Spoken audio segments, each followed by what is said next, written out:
in the cave of Gaganananda. It was July 1927. I was then Mundkundi Asrama, an ashrama run and managed by Sri Yogananda, a well-known yogi and celebrated disciple of Swami Krishnananda, originally established for imparting higher spiritual instruction. The ashrama has assumed much again its objective, a traditional form and routine. I was longing for salute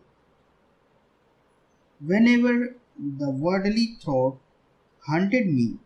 My inner intellect inspired me to react aloud and hail heartily the name of the Almighty Lord. I had decided to spend most of my time in meditation and chanting the name of the Lord. Whenever I sang devotional song or recited the Gita in the moonlight, the image of the asthma was disturbed in the dear sleep. They cruised me and accused me, and the next day at lunch, have you decided not to allow us sleep? Once Yoganandji himself told me frankly, listen, this is a yoga ashram. Every here practices meditations, your voice disturb them. So either do your japa quietly, or if you must do it aloud, you better go out. I did not answer but decided that I would go out of sing my devotional song. I also asked myself, what right do you have to disturb their meditations or sleep?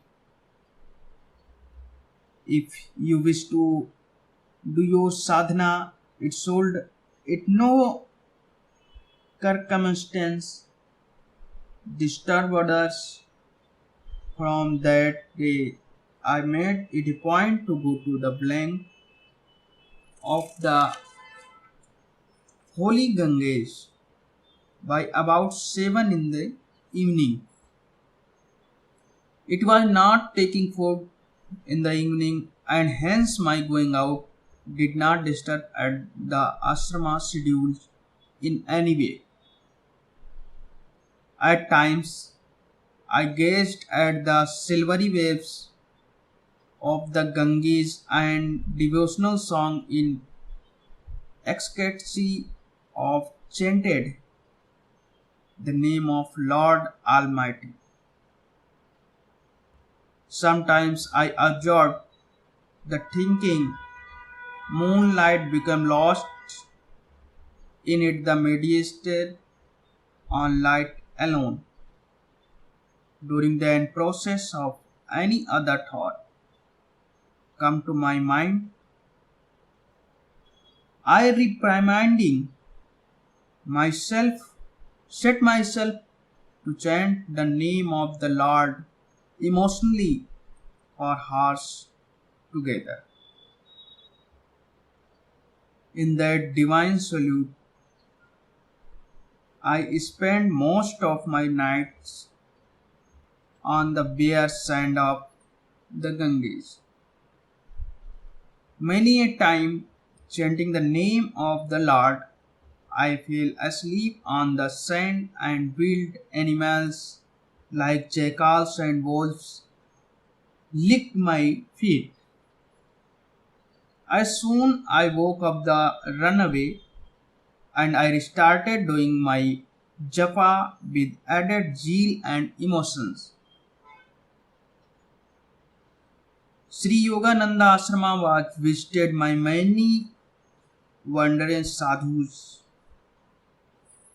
Once there come a Bengali sadhu who took me aside affectionately and said, "My dear lad, your mental wake up is extremely fine. You must have a deeper study of Shastras. I myself had no liking for the atmosphere of ashrama, which was full of rajogun and hence, honoring the godly advice of Sant, I decided to go to Banaras for study of the Shastras. I told Yoganandji of my plan which he did not like, for he had habit of disapproving ideas put to him. I was firm in my mind and finally Yoganandaji had to yield. I reached Banaras in few days. I had been good enough to give me my better of introduction to Babu Ram Saran Sahai, director of school, a religious and well-read person.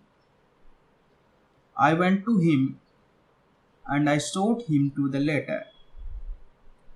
He received me with due courtesy and gave me a room in a nearby school in Kabir Chauraha locality. The school was situated in the congested area. During the day of boys made too much noise I could not bear. In the couple of days I was few and went off. After finishing my morning routine, prayers, etc., etc., to see the noted Sant and Sannyasis as a regular practitioner took my lunch with Babu Ram Saran and after resting for a while went out again in search of sadhus competent enough to guide me in my spiritual development.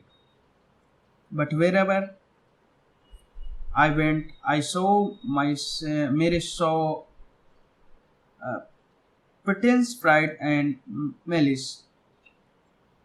I was utterly disappointed and decided that my prolonged meditation and japa I would myself clearing my mind.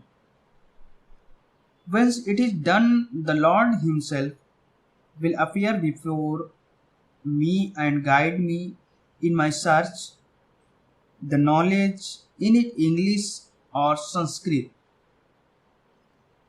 Being study of Shastras and Vedas is no knowledge at all and there is no meaning in hankering after such knowledge. If it promotes the sense of pride and egoism, it is eliminates the sense of unity and humanity and develops a sense of prejudice and diversity and division in the name of religion and God. One day I talked to the director about this and told him that I am intended to leave the place. Are you put to any inconvenience here? He asked me apologetically. Not in the least. I replied, gratitude. I had come there with a purpose, but I find that it cannot be fulfilled. Moreover, that is hardly the place of practicing austerities, for it is an crowded place. By that time, I had become fairly intimate with the director. He had developed a sense of deep reverence for me. He was sorry to know that I planning to leave him and with a view of stop me.